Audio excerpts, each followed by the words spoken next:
Anyone else feeling weird during the limbo week, like Santa has left, but we still have New Year to celebrate, and we don't know what day it is and what to do? And just like for many people, this time of the year for us is associated with family catch-ups, people coming over, we're going somewhere, etc. And sadly, such condensed periods of interaction often reignite family squabbles. So I'm sort of in the mood where all that is fresh, and I come across this article about a grandmother who provides free childcare for her granddaughter 3 times a week, deeply unhappy about some of the demands the parents of her granddaughter provide. And this is an incredibly common dilemma in this situation. Let's talk about it.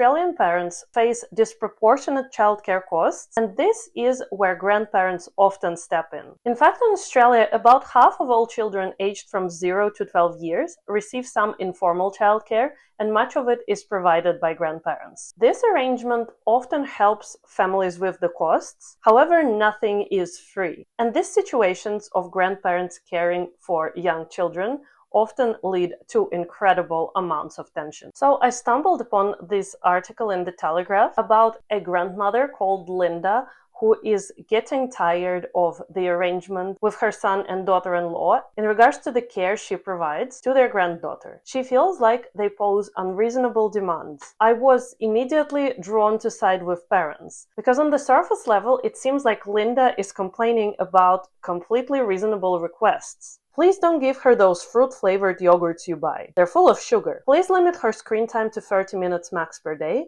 and that includes iPad and TV. Ideally, get her out in the morning so she can have some screen-free downtime in the afternoon. Things like fish fingers and pesto pasta are fairly processed and salty, so avoid if possible.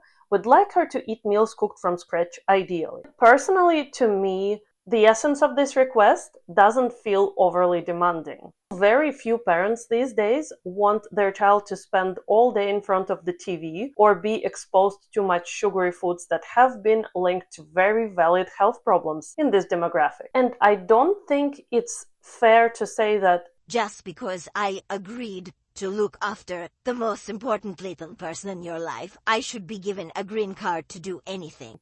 I think it's perfectly reasonable to set some boundaries and expectations. Look, even if we pop out for a couple of days somewhere, we leave a long list of instructions for our friends to care for our cats. So I don't think it's really out of realm of normalcy to have a similar list of requests about a granddaughter. However, the longer I read the piece, the more bells and red flags were going off in my head, because I don't think the issue is ultimately about those boundaries. And sometimes from seeing people overstepping those boundaries, you can basically see that they're not at all safe or reasonable to have around your children. Look at one story I found. A mom shared how her mother-in-law, who cooks dinner for the family, had been making meals full of mushrooms, despite knowing that her granddaughter absolutely hates them. And when she refused to eat, the grandmother's response was, "Suit yourself, but you're not getting anything else tonight." So the granddaughter came to her parents crying,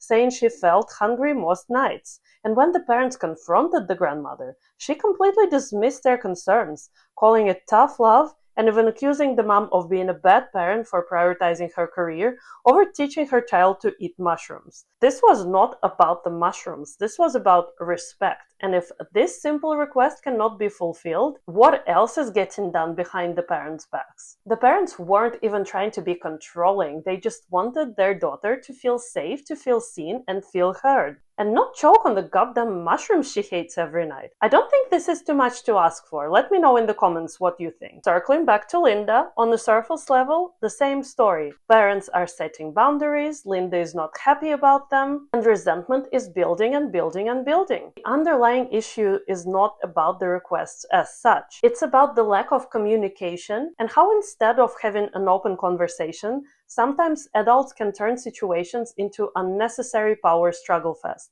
Parents feel dismissed, grandparents feel underappreciated, and the child, who the whole ordeal is supposed to be centered about, is just simply caught in the middle. So perhaps it's time to step back and focus on what's really important. And no, it's not mushrooms. It's about finding common ground. And we sort of get the clues that communication is actually the issue the further we get into the article. For example, Linda seems absolutely terrified about the idea of the family potentially welcoming a newborn and her having to look after the newborn as well. I'm not sure if I could look after a newborn baby and a toddler at my age. I'm 67 in February and I get very tired. I keep working up the courage to tell my son I may have to step back when a new baby arrives, but I haven't managed it yet. Seems like a completely reasonable thing to say for a 67-year-old woman, potentially with some health issues, to not be able to keep up with two small children. Is anyone really surprised? But she can't even say this statement worthy of Captain Obvious out loud.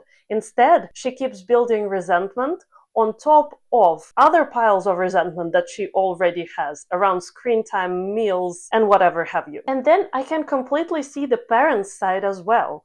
Sometimes relatives get offended by the smallest requests. And honestly, this can be absolutely exhausting. Modern parents are already juggling a lot, all while trying to do their absolute best for their kids. However, I can also completely see how those requests, just listing the demands without "how are you, how's your day being," or even "thank you so much for your help," can feel like a list of soulless commands instead of a conversation.